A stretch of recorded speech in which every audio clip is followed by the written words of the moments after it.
Welcome to the Happy Hour Money Podcast. My name is Josh Bennett. Today, me and Isaiah are going to take a little bit of hiatus. When we started the Happy Hour Money Podcast, we started with the idea that, we wanted to give you unbiased financial advice, but not only just from our voices. So we have Renee and Jen who are going to be lending their expertise on families, divorce, and everything fun in between, and just how to approach money with your partner. Enjoy. Welcome to the Happy Hour Money Podcast. Here on this podcast, the goal is to share our real, honest opinions on different financial topics and talk about what really matters most to people in their lives. And we also have a focus on helping people get to a work optional point in their lives. My name is Jen Swindler, and I'm here with Renee Marinez. We are both financial advisors, and unfortunately, it is not happy hour for us yet, but I am drinking my coffee still at 10:30 in the morning for me in Salt Lake City, Utah. Yes, and I am drinking a liquid death. It is 11:30 in Dallas, Texas. So cheers. Cheers. And a little bit more about us, along with being financial advisors. I love to go hiking in the Salt Lake City area near me, and I love to paint and garden and take care of my plants. It's like my plants behind me that make me happy. And Renee, tell me more about yourself. Yeah, so I'm in Dallas, Texas. I'm originally from Cleveland, Ohio, and I recently moved from Denver, Colorado. So I do love hiking as well. Definitely miss that. Miss living near the mountains. But right now I am sitting here with my dog, Lucy, who is somebody that I love to take care of and go on walks with her. And I also love going to sporting events and concerts and just checking out new things about my new city. So if you guys listening have any recommendations for things to do in Dallas or surrounding cities, let me know. Today, we are here to talk about partners and money and how that works together in relationships. So we're talking money, honey. And even though it's an emotionally charged subject and there's a lot that goes into it when it comes to your actual financial specifics, but also a lot that comes from a psychological stance, and everyone comes from these different backgrounds, and then sometimes merging that together with your partner can be a lot of things. As we go through this, a lot of this, nothing is a recommendation specifically. There's going to be too many specifics of like what's going to be different in your situation, what's going to be different with you and your partner, and not everything here is going to apply to you.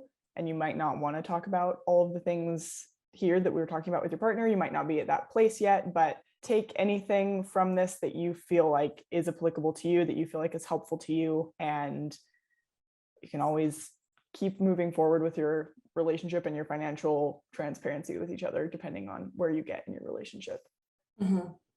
The first thing that we would like to discuss, the first topic that we have, is having a conversation about personal finances with your significant other.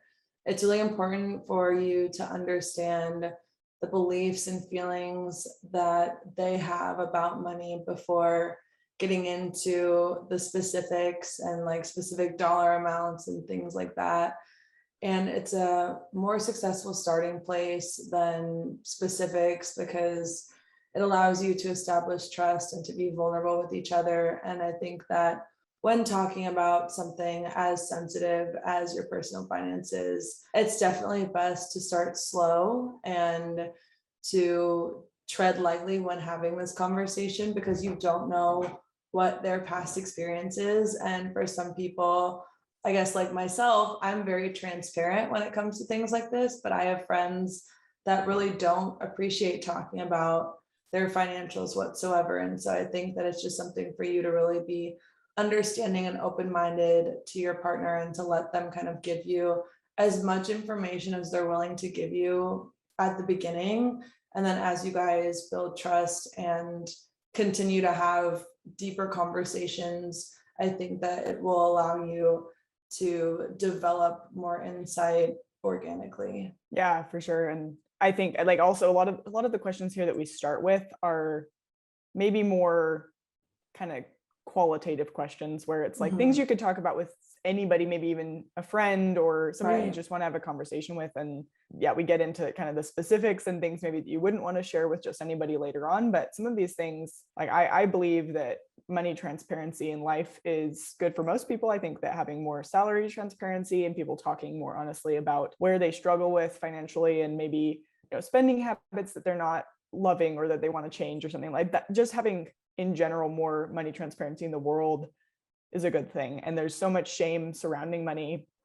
There's a lot of research that's been done that talks about how money is basically one of the top areas of shame for people. And it's something that they're more uncomfortable talking about than sex. And that's something that a lot of people are uncomfortable talking about, but money is even more uncomfortable for most people to talk about.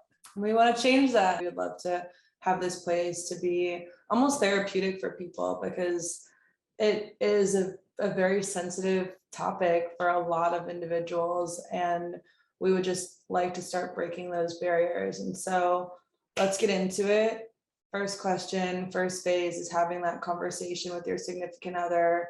One of the questions that we had to start was, what do you really value you spending money on besides essentials? So besides rent, food, clothing, maybe clothing is not necessarily an essential, but like food, water, shelter, besides those essentials, where do you like to spend your money? Jen, when you first were in the beginning of your relationship, did you have a conversation like this? And how did you approach your partner? Or did your partner approach you with this type of a question?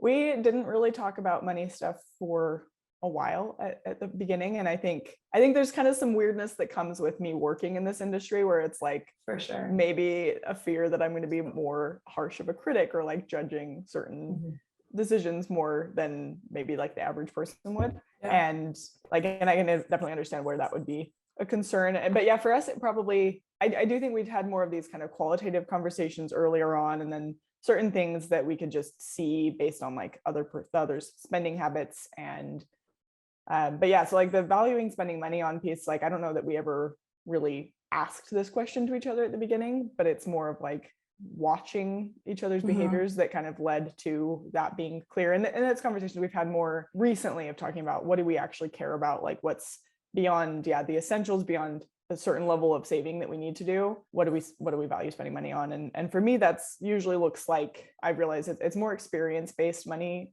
that's worth it to me, is like traveling or going out to concerts or going out to eat. And to me, the things that add, especially experiences with other people around us and family and friends, like going out and doing things with people, to me, that is the thing that feels life enriching and worth spending money on. What about you, Renee? What do you feel like is worth it to you? Worth it to spend money on? Definitely experiences as well. I really like, having opportunities to try new things and to have new experiences. And so maybe that looks like a ski trip in the mountains or going to a concert or traveling. But also I feel like as I get older, I will prioritize like having a nice car and, buying a house that I'm like extremely proud of. And maybe it's not my first house, but I definitely think that like that's something that I want to prioritize. And then I don't know, I mean, just from a female perspective, when buying clothes, I like to buy clothes that have like a really good quality over quantity. And I guess you can't see my height right now, but I am 6'1", so it is difficult for me to buy normal clothes. So I have to buy, either tall or go to specific stores that cater to taller women. And so that may be more expensive. So I definitely do spend more money than I would say the average girl on clothing. And that's just something that I've found that benefits me. And then also, I guess another thing would be physical fitness. And so one thing that I have started doing since living in Dallas is having a membership to a fitness studio. And that's something that not everybody prioritizes, but I found it a way to make friends and build a community as well as have something to do. And it's something that I enjoy. So staying active, and that's something that I like to spend my money on. And I guess my dog, she's a standard poodle. So got to get her groomed and, daycare and things like that. So having a pet, another priority, and it's definitely a cost for sure. And that's where something that's really important, I think, with like a partnership too, is not judging each other and not being like, I don't value that expense, so you shouldn't spend money on that thing. But it's more about like finding that this matters to me, so I'm going to spend money on this, and we're not going to shame each other or tell each other what to do. Obviously there's going to be some things within reason, and we'll get to that a little bit later on. But like if you're working on a specific goal together, there are going to be different constraints that you'll need to put on your spending, but it's not about judgment, I guess, is the bottom line. Yeah. Another thing that we want to talk about, or another question that you could ask your partner, is what did money mean to you growing up? And this is very broad, but I guess one way to think about it is, how did money impact your parents' relationship, or how did it impact your relationship with your parents? Was it something that was scarce in your household? Was it something that was abundant in your household?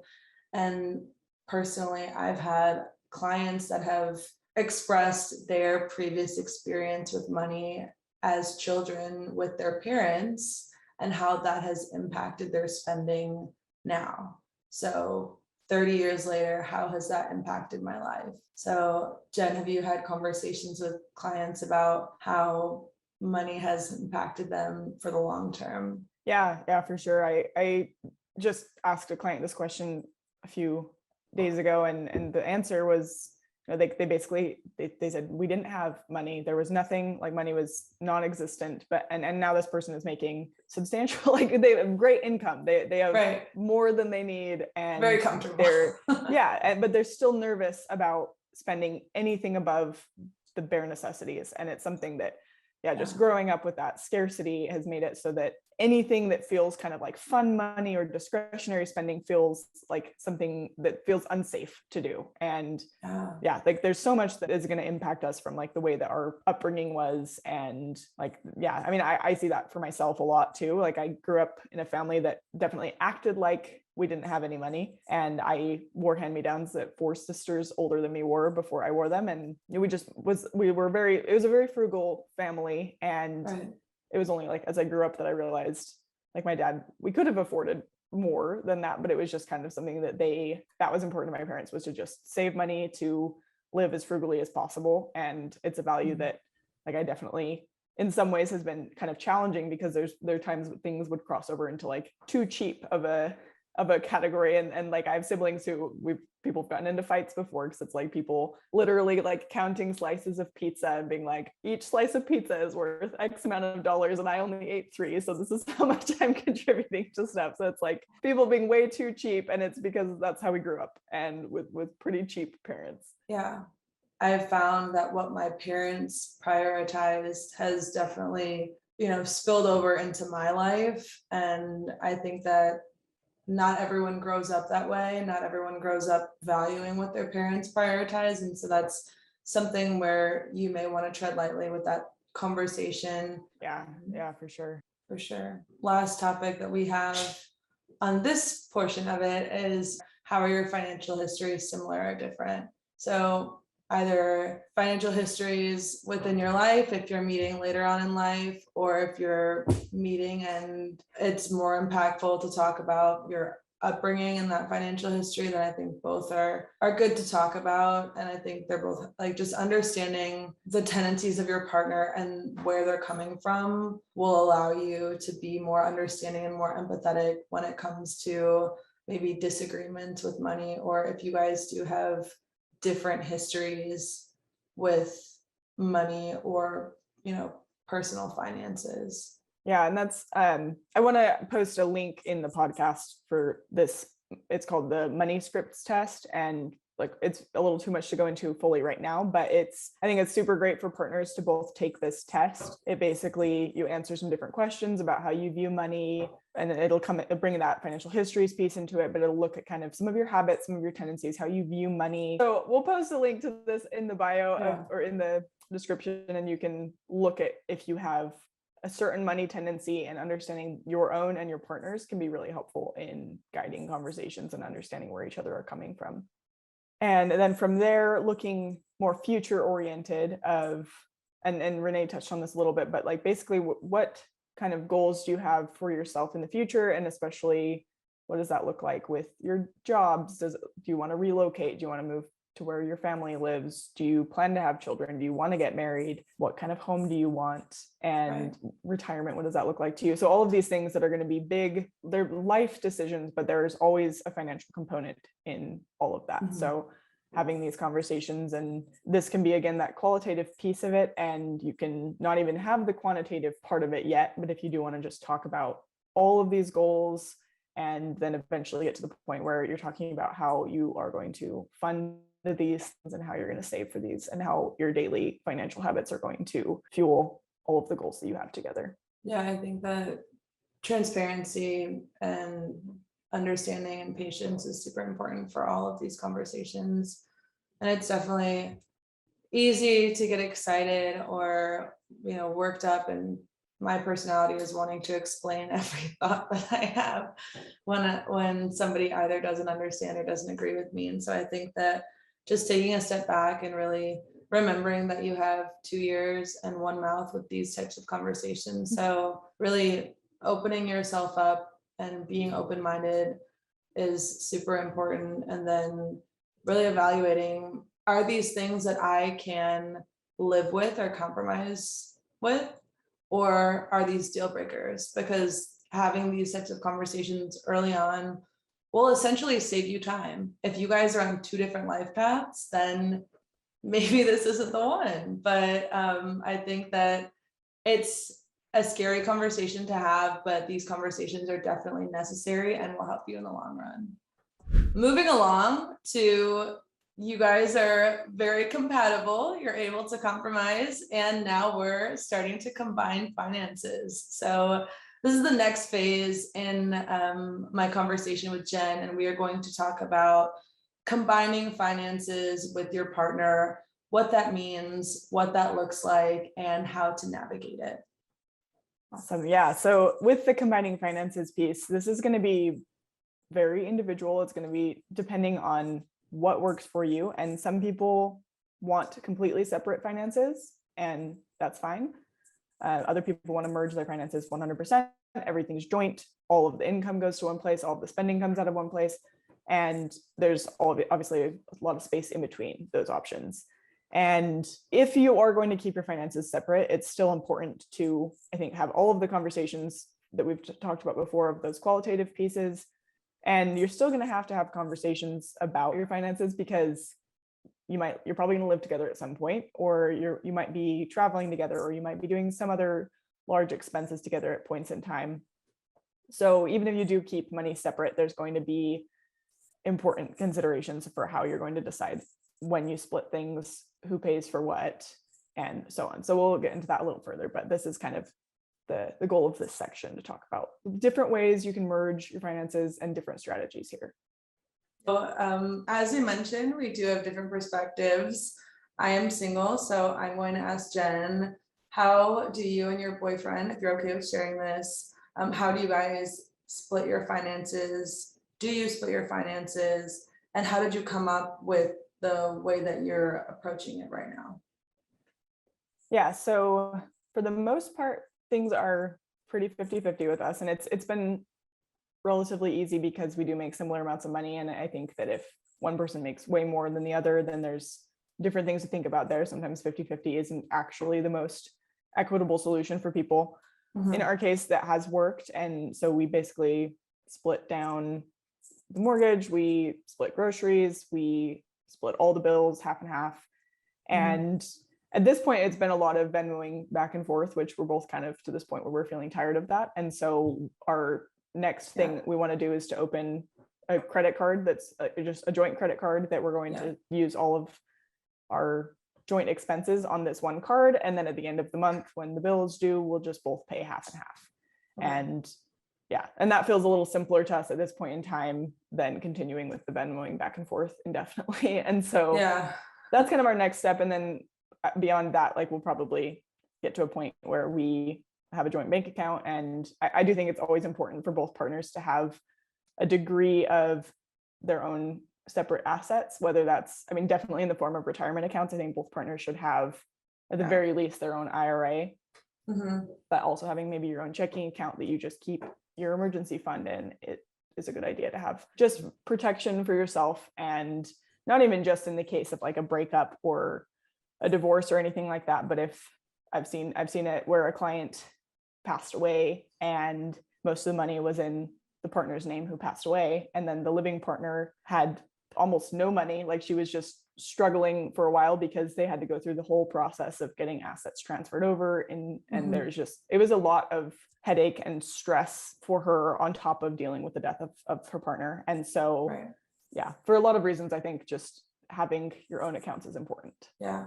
Do you think it's important to like specify the accounting for when you guys are paying each other back and forth, or do you think that that's obsolete and like not really important? Like when you're Venmoing, do you keep track of like all of the times that you've paid and all the times that he's paid, or is that just something where you're like, we're like a family, so it doesn't really matter? Yeah, I mean, there's times where like with certain things where we'll go out to eat and it's like I'm covering that one, and then the next time then Braden will cover that one. And so it kind of like, there's some things where we don't really bother. We've also kind of talked about that basically expenses below $50 don't really feel worth it to us. Like if I go spend $40 at the grocery store, I'm not gonna, it doesn't feel like we need to Venmo each other $20 for that. For sure. So it's more for us, it's gotten to be more like higher ticket spending, and then like the daily bills and things that are just very easy to split and that are going to be like it's equal use, or things that make sense. Yeah, now that I think about it, and now that you explain that, I appreciate it. Thank you. But just going back to my experience with observing my parents, I think that it is more larger expenses where there's more accounting involved, where maybe I'm an only child, so very different experience and background than Jen. And the way that my parents split up the expenses in our household were, my dad focused on the family expenses and like the house and things like that, and like the overarching expenses. And then my mom's focus was my expenses. So whether it was, sports teams and like necessities for that, or traveling for that, or like uniforms or things that were specific to me, that's how they decided to split things up. And I think that all of those items are much more expensive than just like, going to the grocery store or, picking up dinner. So I guess it depends on what level of spending you're doing. And so that's just one more layer that you can have. Or how do you want to divide the responsibility? And Jen made a good point. She and her boyfriend make similar amounts of money, so they split it 50-50. I have a friend who makes significantly less than her partner, and they have done a really good job of dividing the financial responsibility weighted on who makes what. And so I think that that's a really healthy way to approach splitting finances. I think that it makes more sense, because splitting 50-50 for someone who makes significantly less is definitely more of a financial burden, and it can almost be uncomfortable at times. And so I think finding an allocation or, a level of responsibility that makes the most sense for you and your partner is super important. And it's definitely not a one size fits all. So 50-50 is definitely not always the answer. And so I think that's important to remember, that it's definitely case by case. Yeah, and that's something that I saw a case that I think is a good one to pull from, where both partners, so one of them made closer to 100,000, the other made closer to 50-60,000, and they both had pretty substantial student debt. And so a good portion of their income was both going towards student debt payments. Yeah. And then they were splitting rent and other expenses together. And the way that they did it was basically like the debt that they both had accrued separately for student loans and education. It was like, this was all their own separate responsibility. Then they would pay for the joint expenses together.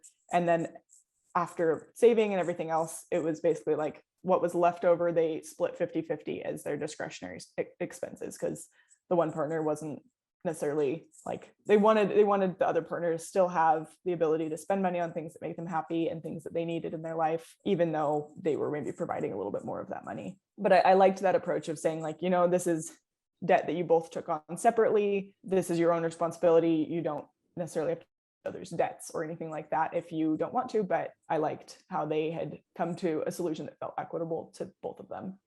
One thing that I want to pose a question to, say you're dating somebody and you guys have the conversation and you later on learn they have significant debt, whether it's credit card or student loans. How do you navigate that as a new component in the relationship?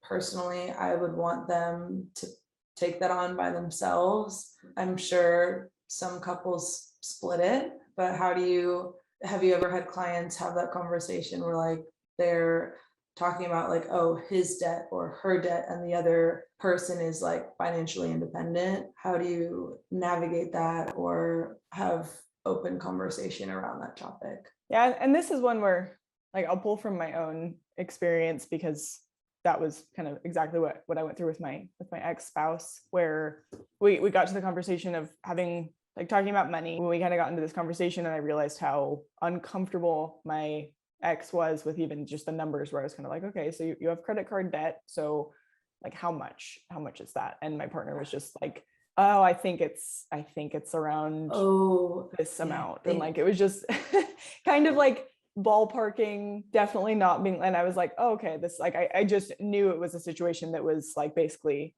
it was being avoided. And that actually goes back to those, like the Klontz money scripts test that I tried. There's a tendency of money avoidance. And it was something I didn't know about at the time, but looking back, where if I had known, yeah, this is what money avoidance looks like, and these are some tendencies that come along with this money script. But yeah, so that was a big piece for me, was like, basically then I dug into it and found out like, okay, let's show me, log into your different accounts, show me the numbers. and this was like, we were to a point where we were living together, we were engaged shortly after, and then married shortly after that. So it wasn't like we were to a point where it was, I felt very much like entitled to the information.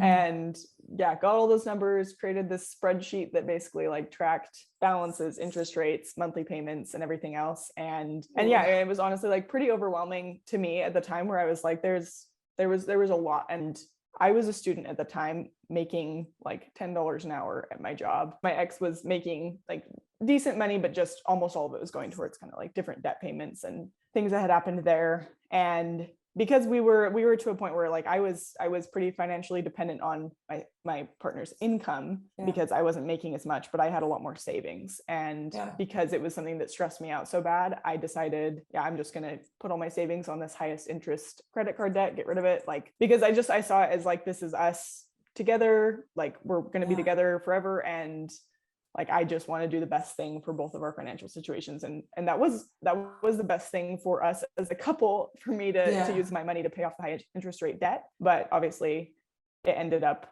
not working out. And in the longer term, it was pretty detrimental to my personal financial situation, but it still helped us out as a couple at the time. And I wouldn't recommend necessarily doing it that way. I think that it's important to get all the details, to know the numbers, to know what the full situation is and the scope of the situation, and then to come up with a plan together of like how you're going to navigate this. Are there opportunities for debt consolidation? Are there opportunities to and actually one of the other things I did that was maybe not the best move at the time, and like I was like 22, and I had a car that I had paid off, and the bank was like, oh, we'll give you basically like a loan against my car at a low interest rate that I used to then like pay off some more higher interest debt. So it was like all my savings gone, my paid off car I went and got a loan against for lower interest rate debt. And and I think like, had this been my own debt that I was paying off, these would have been really good moves to do. But because this was somebody else's debt that I was just like making all these sacrifices to pay off, it ended up making it so that I had to basically start over from a negative number by the time we got divorced, and like had to build back up from there. Oh my gosh. looking back on that, if I could have Yeah. given myself advice in that point in time, I probably would have said, keep a minimum emergency fund set aside in cash. Don't use that whole emergency fund, especially on somebody else's debt. Mhm. And I mean, I was very comfortable at the time with going fully in, completely like having joint finances and everything. And so I don't know that the car thing was the worst mistake. It was much cheaper debt than the higher interest rate credit card debt. So I Mhm. that still could be a good solution for people depending on their situation. Mhm. But I think that it would have been much more of like putting the onus on my partner, because it's like my partner had bought a vehicle that was not affordable for us. Instead of being like me making all these sacrifices, it should have been, hey, you got to go trade in your car for something more reasonable. And like that should have been kind of the first move. It should have been Right. my partner's responsibility to take action and make sacrifices to like get things back under control. But Gosh. yeah, so I think, and that's something that like probably a therapist or a financial therapist should have been involved in those decisions, or a financial Right. advisor, instead of Yeah. just being like, just I was going to basically ask trying to do the that. best. Yeah, no, there was nobody else like 'Cause involved in. You were in school, and then he was, in his professional life, but he had never had a financial advisor or anything like that. Mhm.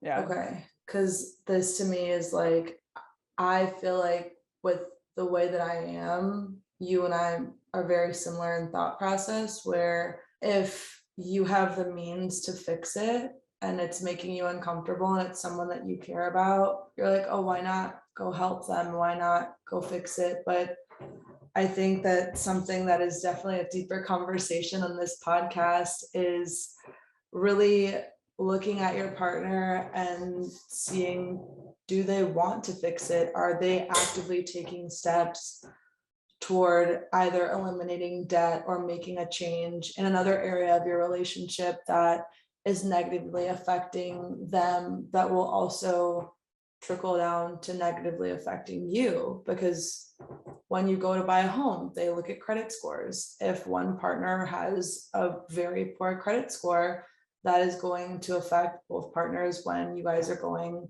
in on a home loan. And so I think that something that it's a very real and it's a very touchy subject. And I really do appreciate you sharing, just because like I was sitting there and I was like, wow, like that's so incredibly nice of you. And I feel like I would do the same thing, where you're like, I love you so much and I see a future with you and I want to take this burden away from you, but then you're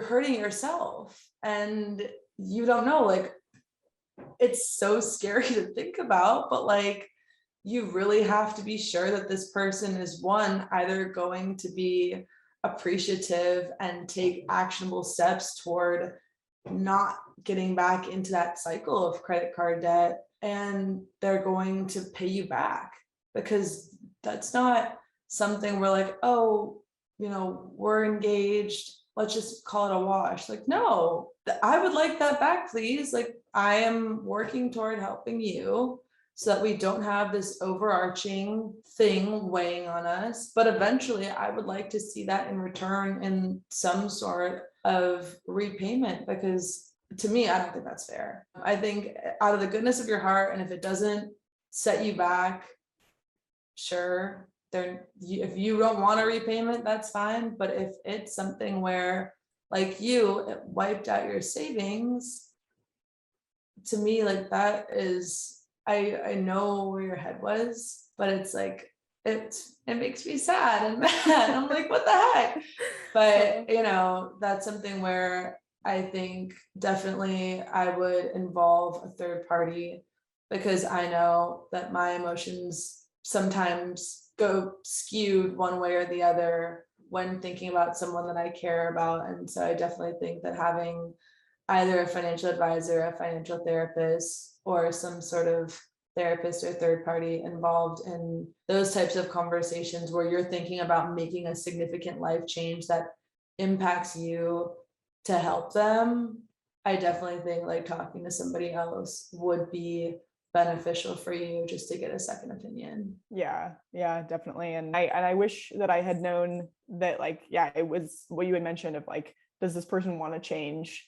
And no, in my case, they did not want to change, or they thought they wanted to change because it sounded like the right thing to do, but the habits and the actions said otherwise. And I think that I should have watched basically the actions and seen, hey, is this person actually going to, like, are they going to take real action showing that they're changing, showing that they're not going to be accruing credit card debt month to month, or whatever else it is. And I think I would have seen, no, this is somebody who's not either ready or willing to change at this point in time. It probably would have been really different if it had been somebody who was like, had been going to therapy and who was like ready to look at honestly the situation and ready to change. Then maybe my actions would have been perfectly good in that kind of setting and that kind of thing. But yeah, I think that's a really important thing to note, is like, is somebody in this situation because something bad happened, they had an emergency, they like accrued this debt that was kind of out of their control, or is this just like somebody's way of living, and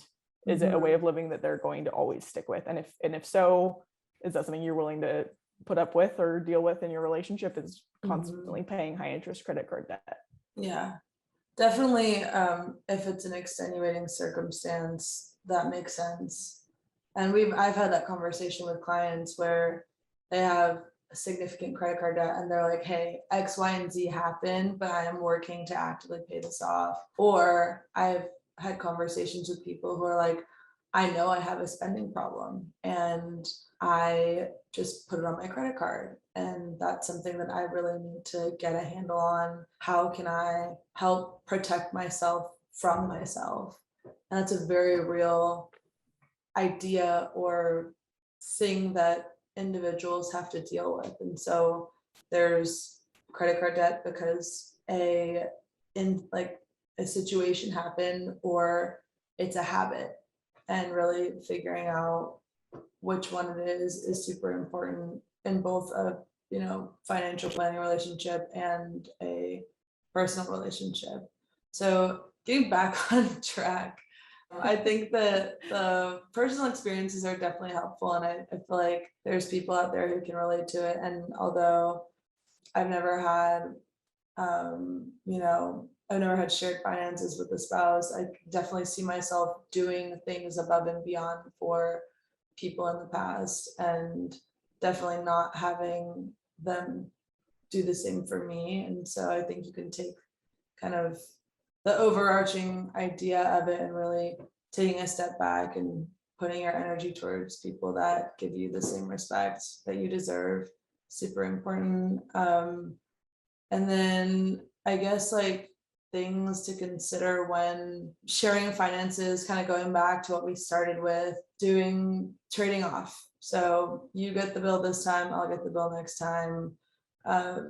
You do this, I do that. It's definitely a give and take. And then in terms of joint bank account or joint retirement accounts, I think that it is important to have some sort of separation, like Jen said, just for that protection piece. Going back to things we've referenced a few times, but when you are to that point, and people call this getting financially naked together, when you're ready to get to that point where you're going to completely tell all of your details, how much you make, how much debt you have, all of these details, there are certain numbers that you should make sure you discuss and certain things you should make sure you know about. And so that includes like your net worth, any assets you have, home, real estate, vehicles, financial assets, including like your savings accounts, investments, retirements, and then other assets of value that you have, like jewelry, equipment. Maybe you're like have camera gear, or maybe you are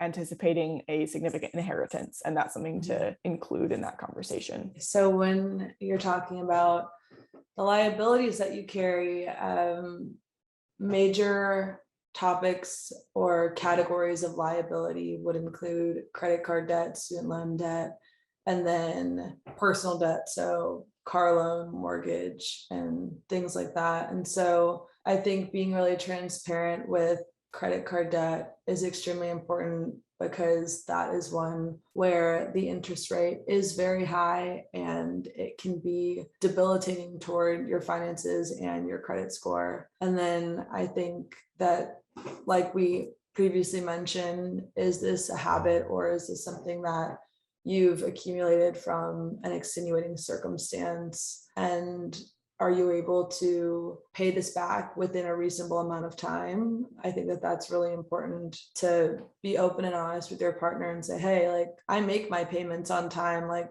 I'm going to pay this off in X amount of months. Like, this is not an issue for me.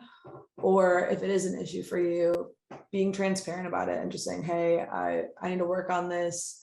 And I'd really appreciate it if you could be understanding when I don't want to spend money on X, Y, and Z because I need to work on paying off my credit cards. Again, student loans, same idea, where you have a certain amount of student loan debt. It's a little bit different because the interest rates are usually relatively low. And then you can talk about student loan forgiveness, and are they current student loans or are they in default? And we can talk through that at a later date, but those are definitely key questions to ask. And then, is there an opportunity for you to reduce your monthly payments, maybe by an income-based repayment plan? I think that those are definitely things to consider when talking about student loans. And then car loan, mortgage, any other personal loans. Are you comfortable paying that off? Is this something that we're doing together? So if it's a mortgage, are you purchasing the home together? Do they own the home and you're paying them rent? What's the dynamic there? And what are the expectations? I think that having a clear understanding of expectations in any relationship for anything, not just money, but anything that you're going in on together, I think is super important, because one person can have a very different expectation than the other. And the lack of communication or lack of understanding can lead to arguments and, misunderstanding that is easily avoidable. Talking about another debt would be a business. A lot of individuals now are entrepreneurs, or they're looking to start a business, and starting a business is significant. It definitely requires a lot of money down and usually some sort of financial commitment. And so definitely being understanding of your partner's goal, and maybe even having a cutoff point, because not every business is successful, and the dream that you're chasing can sometimes be detrimental to your finances. And so maybe sitting down with your significant other and having a conversation about, if they do have the goal of starting a business, and say you're not involved in that, they have a goal of starting a business, I would say, at what point, like, what's your max level of pain that you can take on before it's no longer viable? Because I think that you have the ability to really generate a lot of financial strain when putting money into a business, and you have this dream and this belief and this conviction around the idea, but sometimes it just doesn't work. And so there, I would say, bringing in a third party for any sort of business endeavors would be very imperative to your relationship, because again, if it's one person versus the other person, kind of a he said, she said type dynamic, it's definitely beneficial to have a third party to kind of weigh both options and see both sides, unbiased opinion, because I think that especially with something that one of you cares so deeply about, can be a very sensitive topic. But it's important to make sure that you protect yourself and you protect your partner, because that's an endeavor that can change the course of your life and of your relationship. Yeah, definitely. And that's a huge thing to talk to a financial advisor, a financial therapist, or a regular therapist can sometimes be helpful in these decisions. So I think that's, like there's those huge decisions, and especially something that maybe just a lot of emotions are involved and it's hard to make objective decisions. It's really useful to have a third party professional. Even like an attorney, somebody who wrote a contract of some sort, just some person with a bit of authority that is able to dissect everything that's going on with. And especially if the business is going to be jointly owned, like if you're both if you both have some equity in this business, then you should definitely have an attorney involved in that conversation, splitting it legally. And then moving on to the other specifics to go over, talking about income. So how much do you make? How much do you save of what you make? How much goes towards debt payments each month? How much do you spend on everything else? Do you use a budget or do you just kind of go for it? And do you have an emergency fund? So these are all important questions to think about as well. And then final things to consider. Do you have family support obligations? So do you have a child that you're supporting, or are you paying child support or alimony from a previous relationship? Do you have to support your parents? Some individuals have the responsibility of supporting their parents as they age and making sure that they're taken care of. And then other considerations are siblings or other family members that may be dependent on you for one reason or another, but definitely understanding what your partner's financial obligations are important. And that's probably a deeper conversation to have with someone who you could see that you're spending the rest of your life with. I don't think that this is a necessary conversation if you're just dating and you're just getting to know each other. This is definitely closer to the life partner end of the spectrum, but it's definitely important to have a clear understanding of what they have to support. And then do you receive support from somebody else, or are they receiving support from somebody else? So kind of flipping the script, do they receive child support or alimony? Are their parents supporting them? Do they have a sibling that's supporting them? And then I guess the final aspect of it would be, are they receiving some sort of inheritance, and the amount that it is, and it's something that really they can do with what they wish. And I think that that's something where this will kind of feed into our next topic of discussion, but with an inheritance that is given to them. And so it's important to remember that just because you are a part of their lives does not mean that you're necessarily entitled to said inheritance or said gift. And so really keeping an open mind and being respectful of the fact that they're sharing that with you is super important. And then taking that into consideration and having an open conversation with them. Maybe they're willing to share it with you, and maybe the inheritance is going to the goal of a down payment on a house, or the goal of something that involves both of you, but at the same time, it's okay if it doesn't involve you. And that's something to be open-minded about, and understanding that that's something that was given to them and they already may have a goal in place. And so just being respectful and again, understanding in all of these conversations is really important, because I think that a lot of times your emotions can get involved and they can sort of take control of the rational side of your brain. And so super important to just be understanding and be open when having these set of deeper, more vulnerable conversations, and getting financially naked. Yeah, and there's going to be some more specifics we get into in the next section of this topic, where we're going to talk about cohabitation. Maybe you've been with somebody for years, but you don't plan on getting married, or you aren't married yet.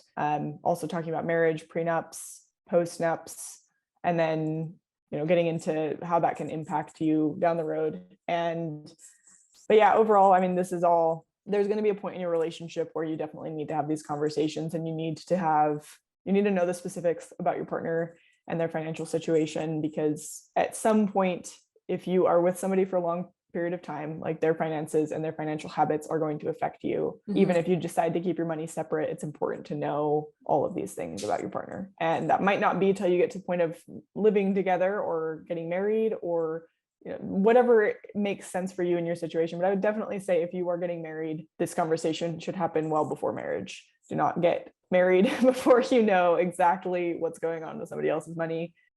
That's something that I recommend to everybody. Like, do not make a contractual agreement with another person before you know all of it. Definitely.